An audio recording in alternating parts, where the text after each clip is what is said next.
Welcome to SCOTUScast, a project of the Federalist Society for Law and Public Policy Studies.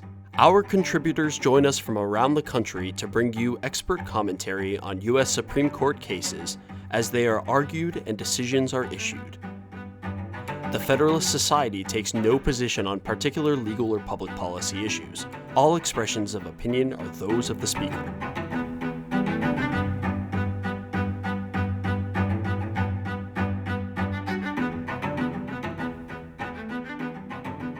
Hello and welcome to SCOTUScast. I'm your host, Nick Garfinkel, on behalf of the Faculty Division of the Federalist Society. On June 24th, the court decided one of the most anticipated cases of the term, Dobbs versus Jackson Women's Health Organization. The court reversed and remanded the decision of the U.S. Court of Appeals for the Fifth Circuit, holding that the Constitution does not confer a right to abortion, that Roe versus Wade and Planned Parenthood versus Casey are overruled, and that the authority to regulate abortion is returned to the people and their elected representatives. Justice Alito delivered the opinion of the court, with Justices Thomas and Kavanaugh filing concurring opinions. Chief Justice Roberts filed an opinion concurring in the judgment. Justices Breyer, Sotomayor, and Kagan filed a dissenting opinion. Today, a distinguished panel will discuss this decision and its implications. It is my honor to introduce the moderator, the Honorable Thomas B. Griffith, former circuit judge on the U.S. Court of Appeals for the D.C. Circuit, who will introduce our panelists. Grateful to be here today and to introduce our two excellent panelists. Professor Daniel Farber is the Shato Professor of Law at Berkeley Law. He's also a member of the American Academy of Arts and Sciences and a life member of the American Law Institute. He clerked on the Seventh Circuit and then later clerked on the Supreme Court for Justice John Paul Stevens. He'll be joined by Carrie Severino, the president of the Judicial Crisis Network, a graduate of Harvard Law School. Carrie clerked for David Santel on the DC Circuit and then later for Clarence Thomas on the Supreme Court. Professor Farber, Ms. Severino, we're honored to have you here. We're here today to talk about a momentous decision, the Dobbs decision. Maybe it would be best if we could just start off with asking you all to summarize the Dobbs decision, the key parts of it, just so that for those of our audience who haven't yet taken the time to read through the 200 plus pages of opinions, maybe that will give them a solid foundation on which to participate in the rest of the discussion. So, Professor Farber, can we start with you? Sure. So obviously the most important is the majority opinion. The statute that was specifically challenged in the case involved a 15-week sort of deadline for abortion. And so a preliminary question was whether the court should limit itself to reviewing that deadline, the 15-week rule, or whether it should reconsider the Roe versus Wade entirely. And the majority opinion says that we have to reconsider Roe versus Wade because both sides agree that if Roe remains the law, then this prohibition can't really stand, that any attempt to because this forbids abortions prior to viability, it's simply inconsistent with Roe. The opinion by Chief Justice Roberts takes a position that he seemed to be trying to present an oral argument that the court could limit itself to 15 weeks, overrule that portion of Roe dealing with viability, but not go all the way to considering whether there's any constitutional protection for abortion at all. But the Alito opinion rejects that. Now, of course, we'd already seen the first draft of the opinion, so there weren't any big surprises, at least that I could see. There was one place where I think there was a little noticeable change of emphasis, but At least I didn't spot major shifts between the two drafts. So there are really two separate issues. One is, was Roe wrong when originally decided? And we knew that there was a majority on the court who believes that. We know that from prior concurring opinions or dissenting opinions in a variety of cases. Plus, of course, it was no surprise to see what Justice Barrett thought about that issue as well. So the result there was not a surprise. The methodology, I think, was probably also not surprising. The court might have taken the path of simply rejecting the whole idea of implied or unwritten constitutional rights. It didn't go that route. Instead, it applied what's called the Glucksberg test, which looks at tradition and history to determine whether a right is so deeply rooted in sort of American society that it ought to be recognized. And Justice Alito reviews a lot of early abortion statutes and goes back to the Middle Ages and forward, and concludes that that abortion was rejected during that whole time period and that it's not firmly rooted. Now, I know some people take strong issue with his use of history there, and I don't feel competent to assess that debate, so I'm not going to say anything about it.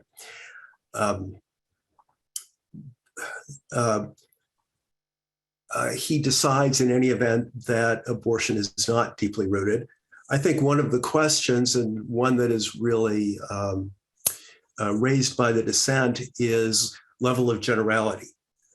Should the question be whether abortion is deeply rooted, whether control over reproduction is deeply rooted, or whether autonomy about intimate family decisions is there are different levels at which you can approach this issue. Glucksberg talks about defining it in a fairly specific way, and that's the way Alito goes here. So he decides, and then he criticizes the earlier decisions in Roe and its successors as being weakly reasoned. So that's the first, more or less, half of the opinion, I think. And then the other part is about precedent. And Alito concludes that because the case is egregiously wrong, because and primarily because it has not created clear reliance interests that would preclude the court from reconsidering it, that this is one of those cases where the court should disregard precedent. So there are several concurring opinions, but I'll just say something briefly about two of them. Chief Justice Roberts says the court is going much farther than it needs to decide this case. It could simply reject the viability line and uphold the statute on that basis, and that, especially in dealing with such a major issue, we should not rush in to decide more than we have to. He apparently was not able to get additional support for that. Kavanaugh has what I thought was a rather interesting, he also has a footnote, I think it's a footnote, in which he points back to Rehnquist's dissent in Roe, where Rehnquist suggests that an exception for the life of the mother may be constitutionally required by due process. So I thought that was rather interesting. I wasn't sure if anyone but me remembered that Rehnquist had said that. Kavanaugh doesn't find the case as easy on stare decisis in particular as the majority does. but ends up joining on that basis. He also addresses and emphasizes, I guess, that he doesn't see this case as necessarily imperiling other cases like Griswold dealing with birth control or Lawrence dealing with same-sex conduct. And he, in addition,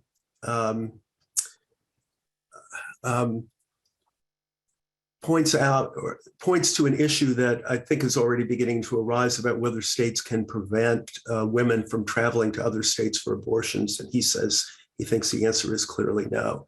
So he's basically on board, I think you could say, but a more cautious voice. And I think that while they didn't change the outcome in this case, or it seems to me that those two concurring opinions might matter in later cases when some of the spin-off issues relating to abortion reach the Supreme Court. I think I've already gone on more than long enough. So that's great. Carrie, is there anything about Dan's summary thus far that you'd like to add to? And then would you also tell us a little bit about Justice Thomas's concurrence and the dissent? Yeah. I mean, I think I think he did a pretty good job summarizing those things. I think it's Chief Justice Roberts' opinion. It's interesting trying to figure out what standard he even would have proposed there. It seems like reasonable opportunity, adequate opportunity.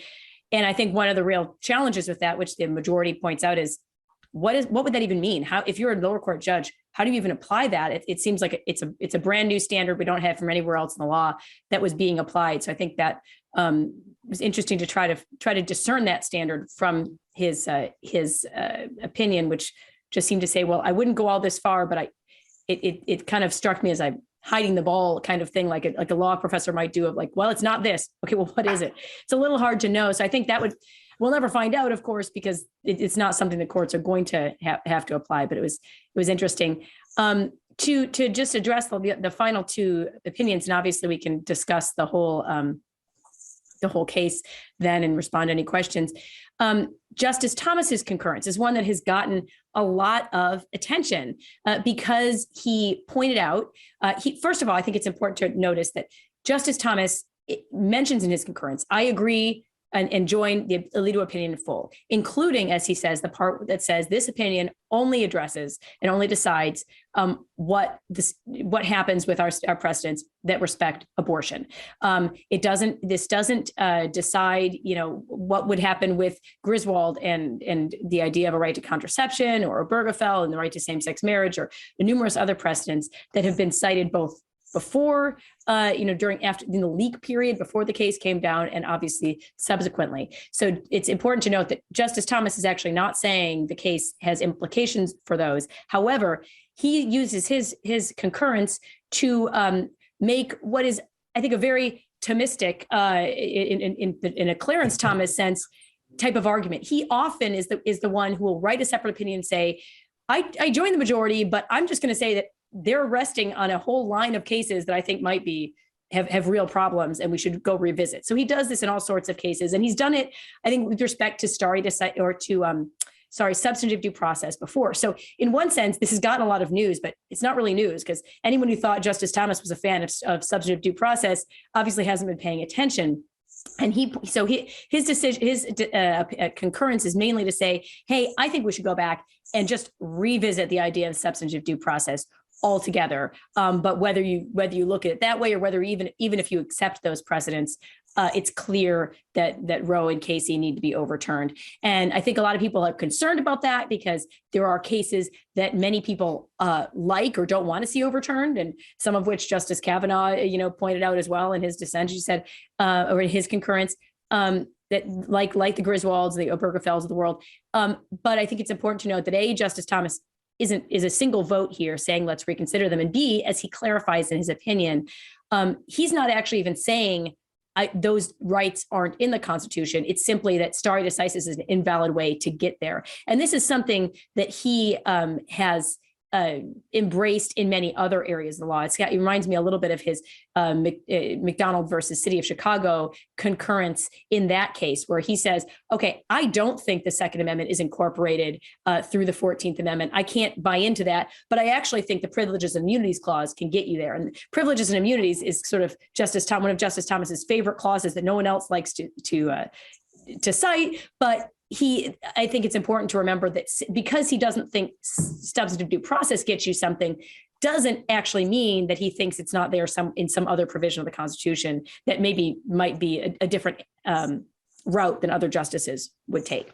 And then quickly to turn to the dissent, it's interesting because the dissent was written was signed not by a single justice, but by all three of the liberal justices, Breyer, Kagan, and Sotomayor, which is unusual, but not obviously unprecedented technique. I think it was probably their way of adding emphasis and a sense of unity over this dissent.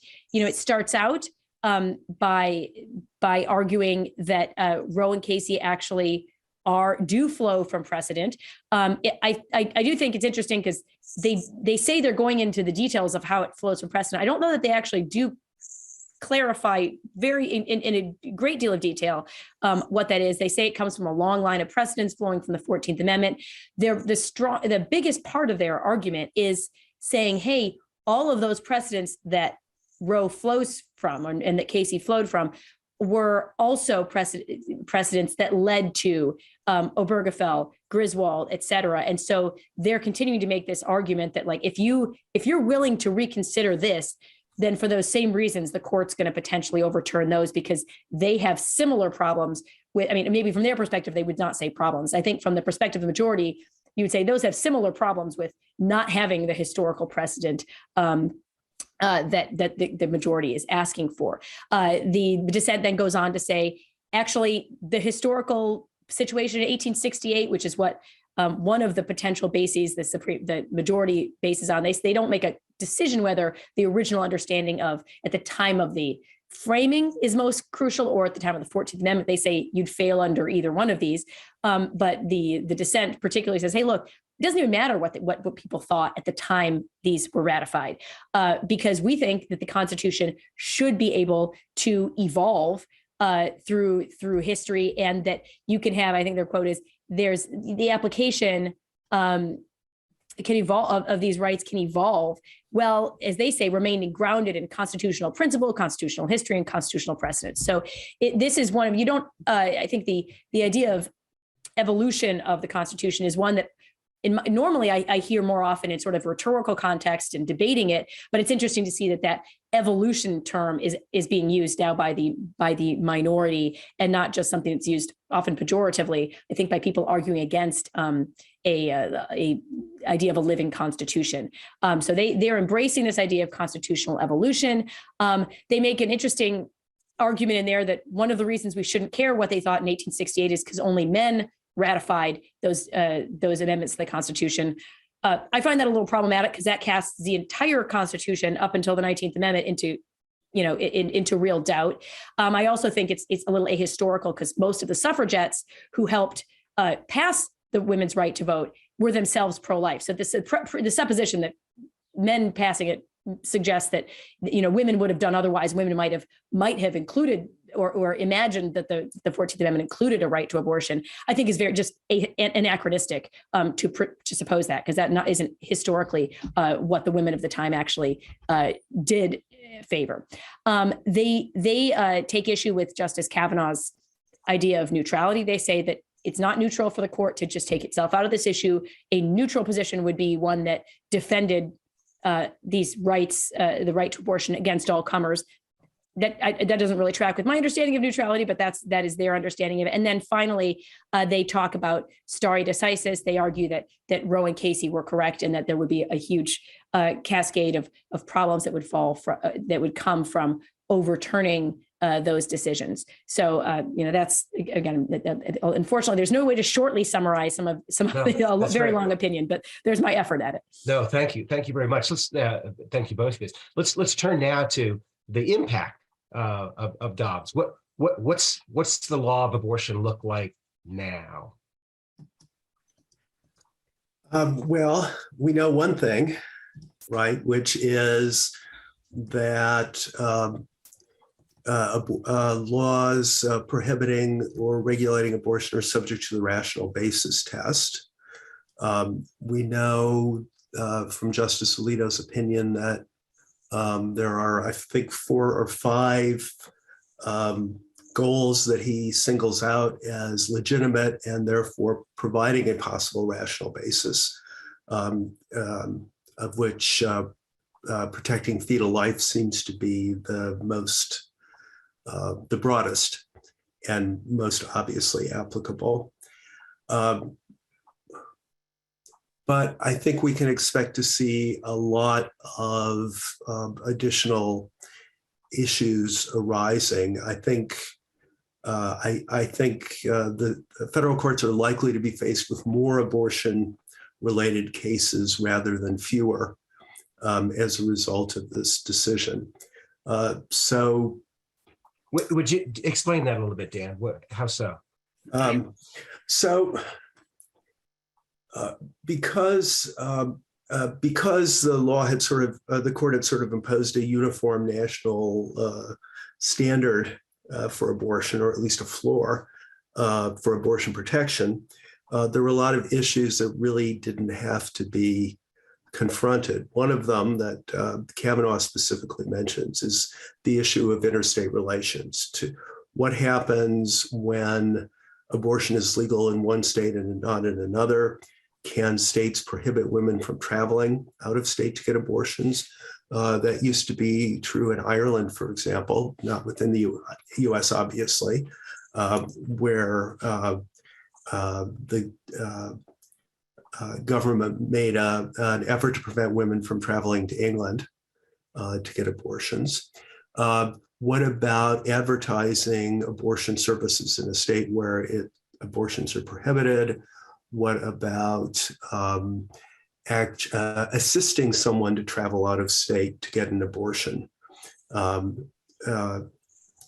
about assisting with the abortion itself under something like under, say, a civil liability law that allows lawsuits? So there are all these interstate issues that I think will have to be probably worked out. And I imagine also other issues like what happens.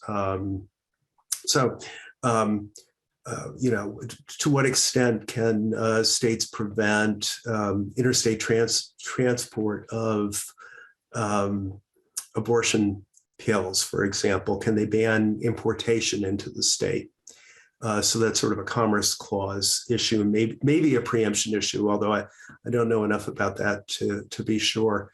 If they're going to keep Griswold and get rid of Roe, there are also going to be issues about where the line is between what's covered by the abortion rule and what's covered by the contraception rule. So, we've seen some things like, is the morning after pill a form of abortion or is it a form of contraception? Some people have raised that question about IUDs. That's going to be an issue. What about IVF as a form of dealing with infertility? And then we're going to see, I think we're going to see some issues about vagueness also arising. I've seen reports of OBGYN doctors who don't do abortions, but are concerned about the difficulty of determining when during a pregnancy, where there is a threat to the woman's life, it satisfies the applicable state standards. How long do you have to wait for an ectopic pregnancy before the risk of death is sufficiently high to justify terminating the pregnancy? So I think there are going to be a whole bunch of problems along those lines, maybe vagueness attacks on some of these statutes.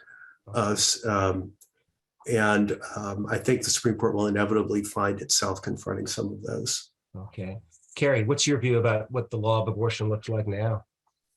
Well, yeah, I agree. There's definitely a lot of questions to be added, and to the ones that Dan mentioned, I'll add this nullification movement effectively that's going to be going on. I don't know if that's something that will come to the Supreme Court, but within states, the idea of you have state officials who are saying, I'm not going to follow or enforce our state law. And there might be questions arising of sort of a hierarchy of enforcement. If you have a district attorney refusing to enforce the law, is the attorney general able to do so, or something like that?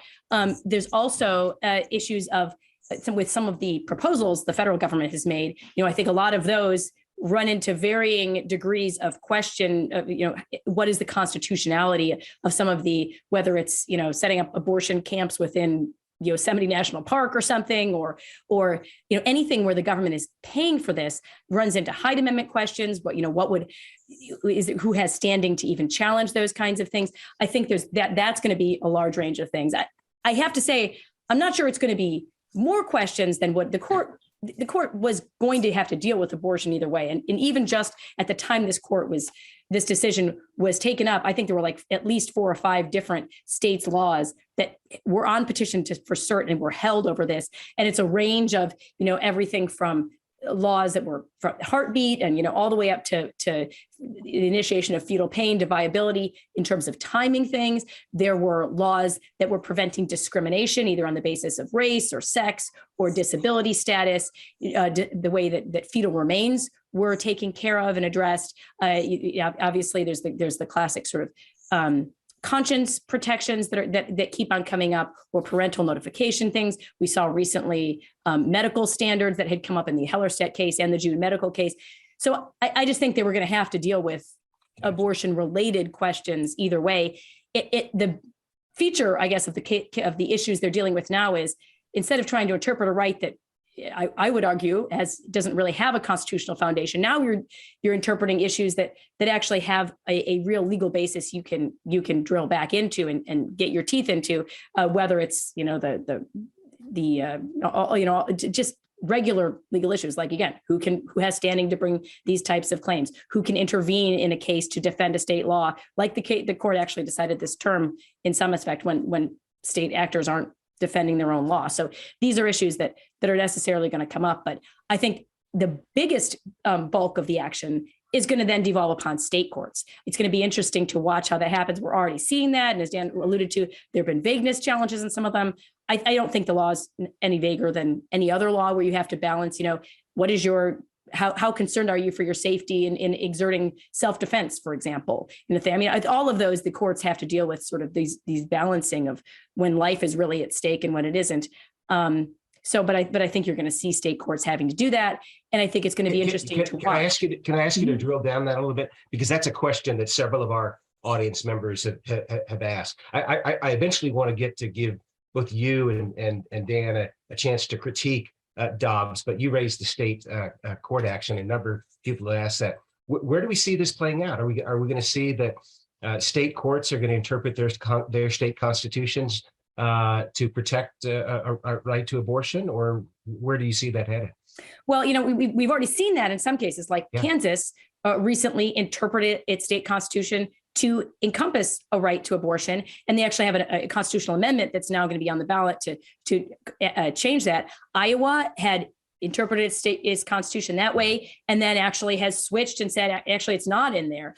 There's Florida just stayed their 15, or a Florida judge just stayed their 15-week ban because there's language in the Florida Constitution that talks about natural persons have a right to privacy. Now, the language in the Florida Constitution doesn't sound like a Griswoldian right to privacy. It sounds more like a right to not be interfered with more broadly. And they also have natural persons have a right to life is also in that Constitution. So I think there's going to be a real question. What is a natural person? How do these things interact with each other? And that's going to be something the Florida Supreme Court undoubtedly is going to have to grapple with. But I don't see how those would stay, generally speaking, at the state level. Right. I think it's also going to shine a real spotlight on the state, on state courts more broadly. I think this is something that a lot of people, everyone's paying attention to the U.S. Supreme Court, but I think very few people are paying as close attention as they probably should to the makeup of their state Supreme Court. Different states have different selection methods, which often tend to push their courts in different directions. And I think people are going to be much more aware and conscious of do I have a court that is one that is an originalist court, or do I have a state court that is much more apt to believe in this sort of evolution of constitutional principles? And I think that's something that's going to be a real battleground going forward as well. Which will help sales of Judge Sutton's books. Which we should. Well, let me ask both of you. Oh, go ahead, Dan. Go ahead. Yeah, I had a couple of other things to add in terms of later litigation that I think one that we're seeing now that's going to be especially interesting for this court are free exercise claims. We've already seen claims that at least under some interpretation of sort of the principles of Judaism, there are claims that abortion may be required in broader circumstances than these laws require, that these laws allow. And that's going to be, I think, interesting because the court is also fiercely protective of free exercise claims and may have to confront a possible collision there. I think we also, as we've seen in the past with expansions of sort of government control, we're likely to see enforcement-related issues, right? Not necessarily legally novel issues, but we'll be seeing Fourth Amendment issues, for example. I imagine as state governments make an effort to track what pregnant women are up to and what doctors are up to, and try to police against the possibility of abortions taking place. I think if you're serious about enforcement, it's pretty hard to do that without some fairly intrusive surveillance, at least on occasion. Okay. I think. Okay. I mean, we see that with just anytime the law tries to prohibit conduct that people really badly want to engage in, right? It's you can easily close down abortion clinics, but for example, stopping women from covertly buying abortion pills is going to be a lot more difficult. And so I think, scrutinizing medical records to make sure that treatment for miscarriage isn't being used as a cover for abortions in cases where the pregnancy could have been saved. So I think we're going to, I think we're going to not necessarily see novel issues because these are the kinds of issues that arise in lots of other, drug cases, in other kinds of cases, but we'll be seeing more of those in a sort of different factual setting. Just to take issue with a little bit of that, there may be some interesting, Fourth Amendment issues that come up, but I just find it incredibly unlikely that any state would consider actually criminalizing the woman's behavior. The last time a woman was prosecuted in America for trying to procure an abortion was in 1924. And this is like 50 years before Roe, when the only state that has contemplated doing that was Louisiana, and immediately got shut down by a host of pro-life groups that said, this is not a good strategy. Please do not try to criminalize women who are seeking abortions. And so I predict that we're going to see exclusive enforcement directed at the abortionists themselves, the industry, potentially. We're now seeing an increased number of businesses that are trying to fund women's abortions. You might even see it on that front, but I just think it'd be incredibly unlikely to see actual enforcement attempts at women. I think sometimes we're hearing things that strike me as just really hyperbolic fear mongering, like saying, "Oh, what if some state tries to get into my period tracker app and figure out if I was pregnant and then suddenly wasn't pregnant and then suspect that it wasn't a miscarriage and try to." I mean, I just think that is really out there. It's trying to drum up fear, and I don't think it's at all based in reality of what is likely to happen. And again, in none of these states are they attempting to criminalize the women's behavior? It's really trying to go against the doctors and the big industry behind the abortions, not the women themselves. I don't disagree with that as a sort of political matter, although it seems to me to be illogical to exempt the person who's the prime mover in causing the behavior to happen. But in any event, even if the women are not prosecuted, that doesn't mean that you wouldn't want to engage, that in building a case, say, against a doctor, that you might not want to obtain information about patients to determine what was going on, right? It's not only criminals who are subject to searches based on probable cause. I have an interesting question. Back to the opinion. Someone asked why the court gave no purchase to the John Finnis, Robert George argument, that the originalist argument that prenatal life is protected under the 14th Amendment. Any thoughts as to why the court didn't seem interested in that? I think one good reason they didn't is there was no need to go there.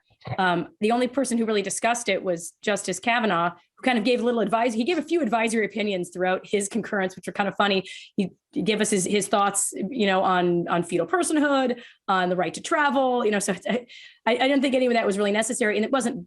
It was briefed a little bit in the amicus brief, but it wasn't something that parties engaged on in any serious way. So that doesn't surprise me particularly that they didn't engage on that either. I would say, I think all of that's right, but I think the court, it really would have, in a sense, undone all of the reasoning that is in the opinion, which is about how this is an issue that should be left to elected representatives, that this is a deep clash of values, and that's the sort of thing the court should not be deciding. And so it seems to me that the implication of the opinion is clearly to reject that kind of intervention. I think that's right. Yeah. Okay. So what your chance to critique the opinion? Well, let's take on the majority opinion. What's how do you grade it, and how does it stack up? Who goes first here? Yeah, I don't know.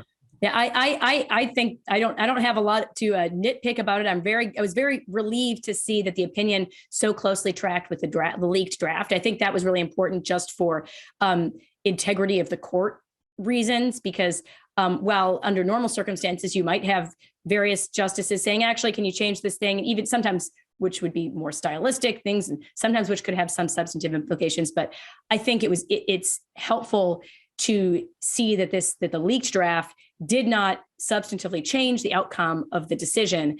The only changes had to do with responses to the concurrences and the dissent, and then an additional reinforcement saying, hey, no, I know everyone's really worried about Griswold and Bergefell. This decision's doing nothing with those. So even though it was already in the original draft, they just emphasized it further. So I thought it was an outstanding example of of clarity, of just working through it in a very workmanlike manner. And I was pleased that while it is often fun to read those more rhetorical flourishes and opinions, I think it was very appropriate in this case for Justice Alito to keep it, sort of just the facts, ma'am, in his opinion, because I think this issue is already so fraught that having additional, things like that in the opinion would have unnecessarily just raised the temperature even further.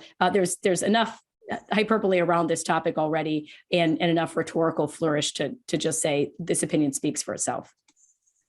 Yeah. Yeah, I think it was a sort of very workmanlike opinion. I think all the major arguments had been really developed in previous dissenting opinions over the years. This isn't the first time that the argument for overruling Roe has been made. I thought there were places where maybe like Kavanaugh, Alito went out of his way to opine about things that weren't before the court, like third-party standing and abortion picketing and other related issues, which I think he would have been better to leave out. I thought the tone of the opinion was fine, although it seemed to me that he didn't go out of his way to express any respect for his predecessors on the bench, who sort of come across as at best sort of not very competent in applying the law. I think that his tone is maybe a little more dismissive than I would have liked to see. My own views are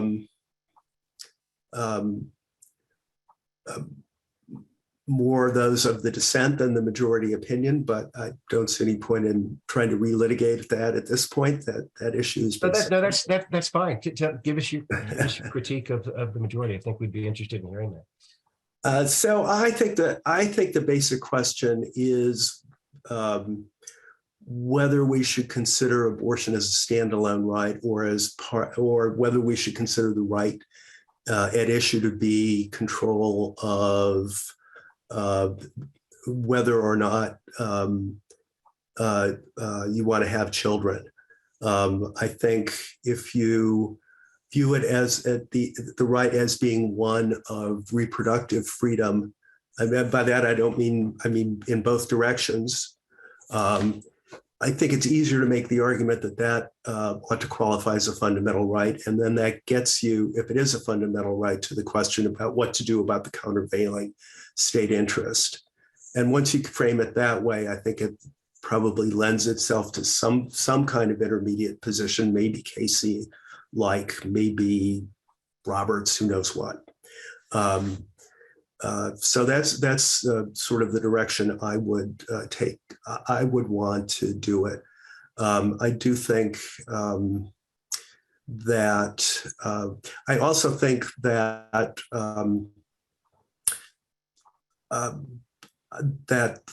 stare decisis is a more serious issue here than maybe Alito gives it credit for. This is a really drastic change in the law that not only overturns precedents, but does it in circumstances where it's absolutely clear that the only thing that has changed is that we have a couple of new justices, and I don't think that's good for the court. I'm not saying, obviously, that that doesn't necessarily mean it's wrong to overrule, but I think Alito should have maybe been more concerned about that than he was. And finally, the sort of history and tradition rule, I think he does find that in Glucksberg, but and he seems to, that approach seems to be sort of popular with the court now. We see it also in the gun case and elsewhere. But I do think the court hasn't really thought through how much other cases might have to be rethought if you were to apply that rule across the board. It seems to me, for example, that's some of what the court has said about race discrimination might or might not stand up if the standard is what were state legislatures doing in the 1860s and the decades soon thereafter that would establish a specific tradition. So anyway, I think I would have gone the other way. Nevertheless, as I say, I think we've crossed that bridge. I don't see the court going back anytime in the next couple of decades anyway. And I think the more important question is, where do we go from here? Carrie, your response, your defense? Yeah, well, I first of all, the argument that merely change in court personnel, it somehow undermines the legitimacy of overturning a decision. I think there's a lot of decisions where that has been, you think of most of the New Deal era kind of shift in the court. That was, a lot of it was driven by change in personnel. And there hasn't been nearly the same amount of hand wringing of, oh, this is so illegitimate because the change in personnel. I think it's understandable when people, are looking at the Constitution from a different perspective. The court gives the example of the Jehovah's Witness in flag salute cases where 3 years intervene. You don't necessarily have to have a huge time intervening and changes. On top of which, I think the majority does a good job of explaining how things have changed in those intervening years, how things that Casey suggested might be relevant, like the idea that this could put to rest a national debate, clearly didn't do so, and didn't play out the way that they predicted it would. I don't think that's a good basis for upholding or overturning a case either way. But if you were the Casey court and did, then it didn't play out the way they said. What things they predicted didn't come to pass. So I think that doesn't change the legitimacy of it.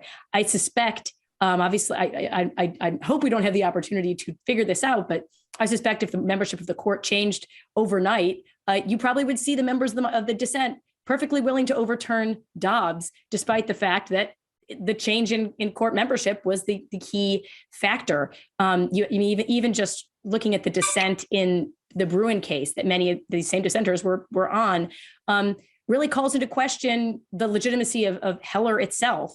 And so you have the same people who are arguing, that somehow stare decisis is a much more, I would say, it's not really as firm a rule as anyone tries to pretend it is when they're on the receiving end of something being overturned.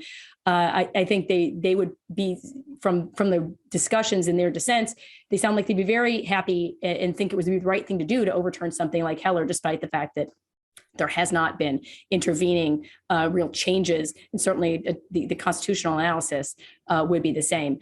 Finally, I think one strong point in this case, maybe compared with a couple other cases that just were decided in the last week, is I like how the court was very clear with what it was doing. I'm glad they said just straight up, we are overturning Roe and Casey, and didn't kind of leave it in the mist. Even the Coach Kennedy case that seems to have overturned Lemon, but didn't say it overturned the Lemon test, or the Carson versus Macon test that seems to say it overturns all Blaine amendments. Now that wasn't a Blaine amendment with that kind of text, and yet didn't say it did that. We've seen so many times when the court walks up to something and effectively does it.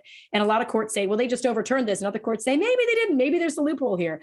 So I think one thing that hopefully will at least cabin some of the potential, fallout in the other courts is that they were clear about what they were doing. And that's one other benefit to this opinion. And then just finally, I'm trying to remember some of Dan's points. I think, you're right. The idea that there's a right to reproduction, you'd have a much better argument making the case that is somewhere found, if not in substantive due process under Glucksberg, but in the Privileges and Immunities Clause, if you're Justice Thomas. I think the challenge here is this is not about really a right to reproduce. The challenge is the women who are seeking abortion already have a child, a fetus, what do you want to call it, in utero at the time. So this is not, that might be a better argument for the Griswold line of cases, I would say, because your question of do I or do I not reproduce, I think I would say falls at that point. After that point, obviously there are different states and different people take different positions on that. But I would say there's a very strong argument to say, look, there's already a human being there. So it's a different question. It's not, do I reproduce? It's what do I do with this person who is there, but is not yet born?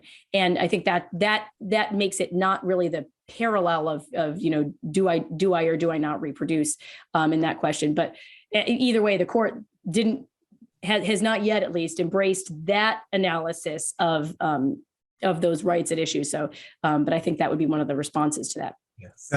I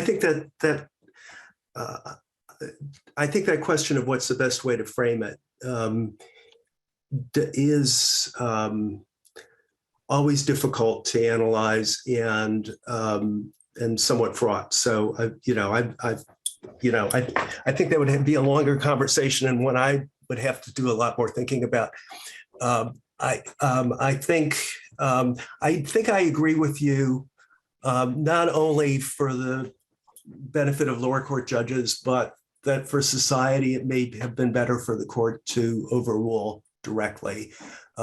In some of our earlier sessions before the opinion, I talked about that because it seems to me, in terms of the political process, whatever it's going to do, and there's all kinds of speculation about that, but who knows, but that at least if there is a clear-cut, sort of upfront position about what the law is, at least people have a basis for deciding what they think about it.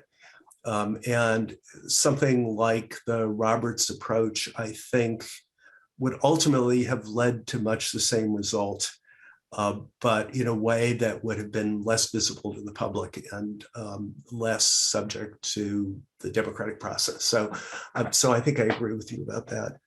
Several people have asked about the impact of the Dobbs decision beyond abortion law, is about the methodology that the majority opinion uses. What does that tell us about future challenges brought under substantive due process or under unenumerated rights? What does litigation look like after Dobbs if someone wants to bring a claim of a unenumerated right? I would say if you're arguing an unenumerated right, just to cover all your bases, there are some justices who clearly are on board with substantive due process, but I'd throw in a privileges and immunities alternate argument just to make sure you get everyone on board there. Yeah, I agree with that. I actually, although I don't often find myself agreeing with Justice Thomas, I actually do think privileges and immunities is the better vehicle, both for incorporation of the Bill of Rights and for this. I guess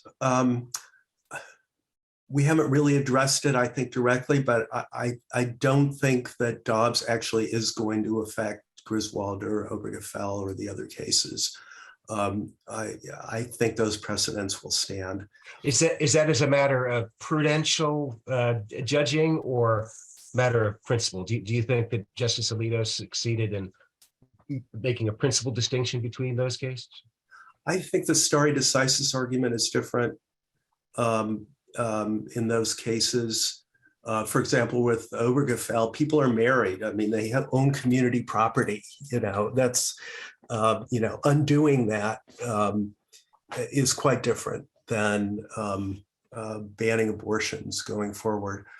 I think, and I think also as a matter of prudence, and also, although those are controversial decisions in some respects, they have not given rise to the, as it turns out, although they might have, to the kind of reaction and divisiveness that Roe involved. It's hard to know about future, other kinds of due process of fundamental rights claims without knowing what they are. And I do kind of wonder, if we get claims that involve really new technologies, for example, the right not to be subject to gene editing against your will, or something like that. I really have no idea how this particular test would apply. If you're dealing with something that just doesn't have a clear historical parallel, I'm not sure that the Alito analysis will help you, but I don't know. I think we have to wait and see specific claims. Yeah, I think another reason to expect those aren't going to be overturned anytime soon is the court can't just reach out and overturn them. You need someone like in the case of Griswold, you need a state to say, hey, we're going to outlaw contraception. Again, as Dan was suggesting, there have been people trying to work toward undoing Roe for a long time and bringing cases specifically designed to challenge that. I just don't see any broad public movement of, hey, here's a state where what we're itching to do is limit contraception so we can bring a test case on that. I don't see that in the cards. And so I think it'd be hard to imagine the court having an occasion, even if we're interested in doing so, to overturn some of those cases. Thank you for listening to this episode of SCOTUScast. SCOTUScast is a project of the Federalist Society, a not-for-profit educational organization of conservative and libertarian law students, law professors, and lawyers, founded upon the principles that the state exists to preserve freedom, that the separation of governmental powers is central to our Constitution, and that it is emphatically the province and duty of the judiciary to say what the law is, not what it should be. Don't forget to subscribe to our podcast series, including SCOTUScast and Practice Group podcasts, on iTunes or Google Play. For an archive of past podcasts, as well as audio and video of past Federalist Society events, please visit our website at fedsoc.org/multimedia. That's fedsoc.org/multimedia.